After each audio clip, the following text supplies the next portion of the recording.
स्नेहदा स्पन्दन स्नेहदा स्पन्दन।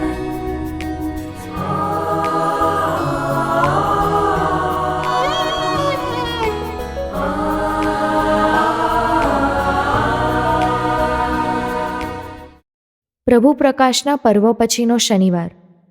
આજના શુભ સંદેશમાં સ્નાન સંસ્કારક યોહાન ઈસુની સાચી અસ્મિતા રજૂ કરે છે. ઈસુની ખ્યાતિ વધવા લાગી છે. આ હકીકત યોહાનના શિષ્યો માટે ચિંતાનો વિષય બને છે. યોહાન માટે તો ઈસુની વધતી જતી ખ્યાતિ એ પ્રભુની યોજનાનો એક ભાગ છે. સાંભળીએ સંત યોહાન કૃત શુભ સંદેશ અધ્યાય 3 કડી 22-30. આ પછી ઈસુ પોતાના શિષ્યો સાથે યહૂદિયાના પ્રદેશમાં ગયા અને ત્યાં તેમની સાથે રહીને સ્નાન સંસ્કાર કરાવવા લાગ્યા. યોહાન પણ શાલીમ પાસે એનોન મુકામે સ્નાન સંસ્કાર કરાવતા હતા, કારણ ત્યાં પુષ્કળ પાણી હતું અને લોકો આવતા હતા અને સ્નાન સંસ્કાર પામતા હતા. યોહાનને હજી કેદમાં પૂર્યા નહોતા. એકવાર યોહાનના શિષ્યોને એક યહૂદી સાથે દેહ શુદ્ધિ વિશે વાદ વિવાદ થયો. તે લોકોએ યોહાન પાસે આવીને તેમને કહ્યું, ગુરુજી, જે માણસ યર્દન નદીને પેલે પાર આપની સાથે હતો અને જેને વિશે આપે શાક પૂરી હતી, તે સ્નાન સંસ્કાર કરાવે છે અને બધા માણસો તેની પાસે આવે છે. યોહાને જવાબ આપ્યો, ઈશ્વરે જેને જે આપ્યું તે ખરું. તમે પોતે જ સાક્ષી છો કે મેં એમ કહ્યું હતું કે હું ખ્રિસ્ત નથી. મને તો તેમના અગ્રદૂત તરીકે મોકલ્યો છે. કન્યા તો વરરાજાની કહેવાય, છતાં અણવર જે માત્ર પાસે ઊભો હોય છે અને વરરાજાને સાંભળતો હોય છે, તેનો પણ વરરાજાની વાણી સાંભળીને આનંદ માતો નથી. એટલે મારો આનંદ અત્યારે પરાકાષ્ઠાએ પહોંચ્યો છે. તેમનું મહત્વ વધવું જોઈએ અને મારું ઘટવું જોઈએ.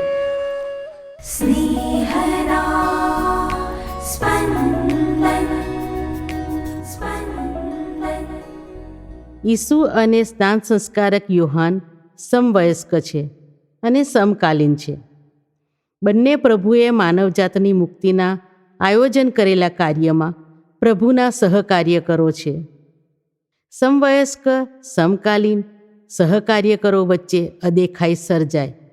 જો બંને સહકાર્યકરો અલગ અલગ ઠેકાણે કામ કરતા હોય તો અદેખાઈને ઓછો અવકાશ, પણ જો બંને એક જ સ્થળમાં કામ કરતા હોય તો ખૂબ જ અદેખાઈ આવે. ઈસુ પોતાના શિષ્યો સાથે એ સ્થળે આવી પહોંચ્યા છે જ્યાં સ્નાન સંસ્કારક યોહાન કાર્યરત છે.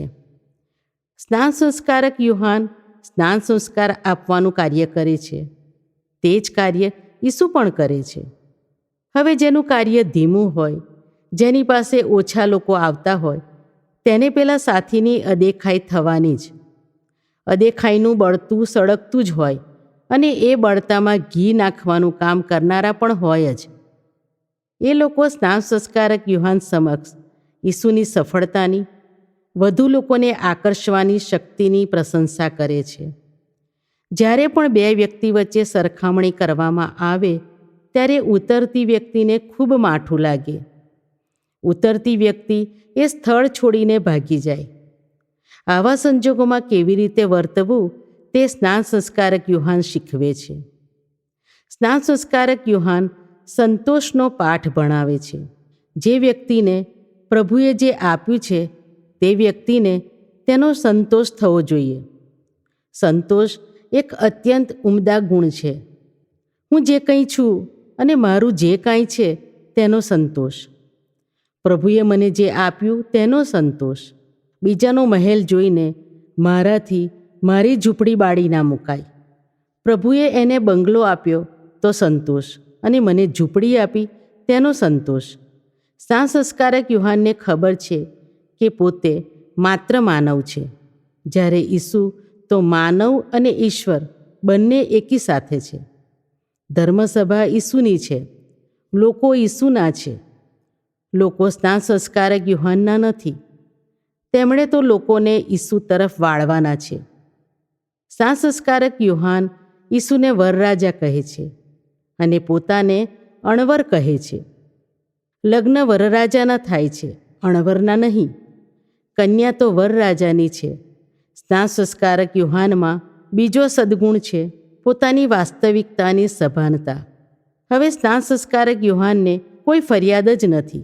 તેઓ તો ઈચ્છે છે કે ઈસુનું મહત્ત્વ વધવું જોઈએ અને પોતાનું ઘટવું જોઈએ. આ પ્રકારનું વિધાન ઉચ્ચારવું અને તેને પોતાના વ્યક્તિગત જીવનમાં ઉતારવું એ બાબત કઠણ છે. પણ સ્નાન સંસ્કારક યુહાન આ બાબતને પોતાના જીવનમાં ઉતારી આપણે માટે એક આદર્શ બની જાય છે.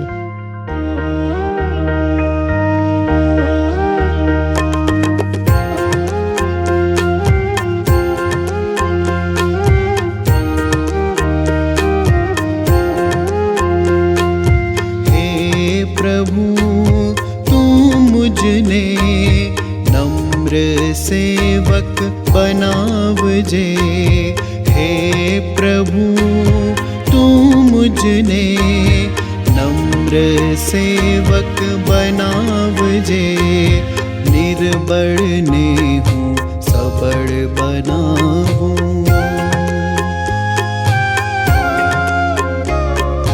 निर्बल ने हूँ सबल बनाऊं.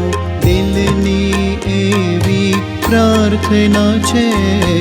હે પ્રભુ તું મુझने નમ્ર સેવક બનાવજે.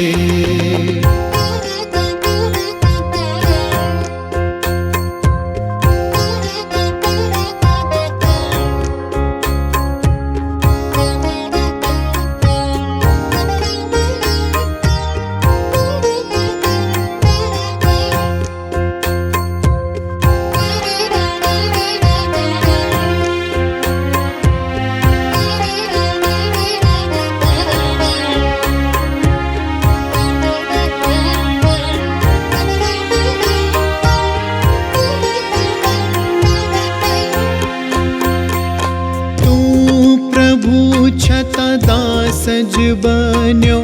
કાલવરીએ મોતને ભેટ્યો.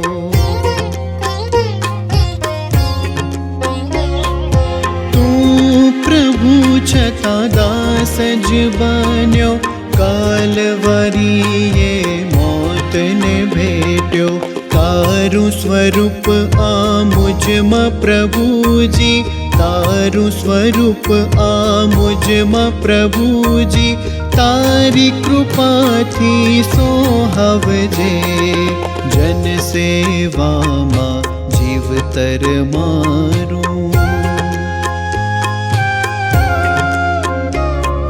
જન સેવામાં જીવતર મારું. દીન પ્રતિદિન જીવાડજે. हे प्रभु तू मुझने नम्र सेवक बनावजे.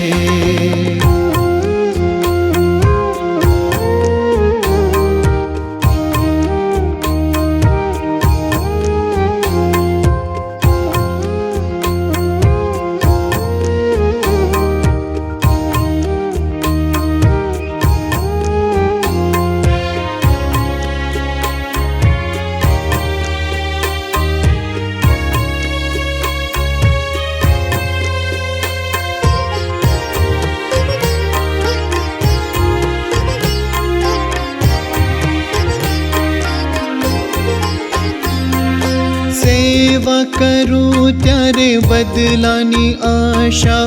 કદી નવ રાખું મારા મનમાં. સેવા કરું ત્યારે બદલાની આશા. કદી નવ રાખું મારા મનમાં. સેવા પ્રેમ છે પ્રેમ જ સેવા. સેવા પ્રેમ છે પ્રેમ જ સેવા. ભાવના એવી હો દિલમાં. પ્રાણ ન્યોછાવર કરવું પડે તો.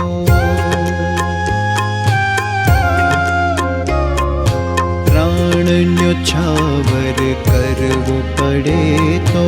તૈયાર હર પલ રાખજે. हे प्रभु तू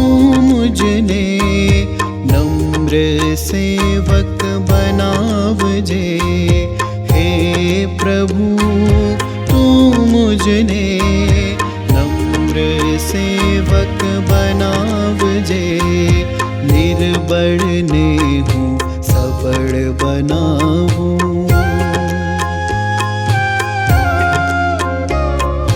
निर्बळने हूँ सबळ बनावूं दिलनी एवी प्रार्थना छे हे प्रभु तू मुझने नम्र सेवक बनावजे हे प्रभु तू मुझने नम्र सेवक बनावजे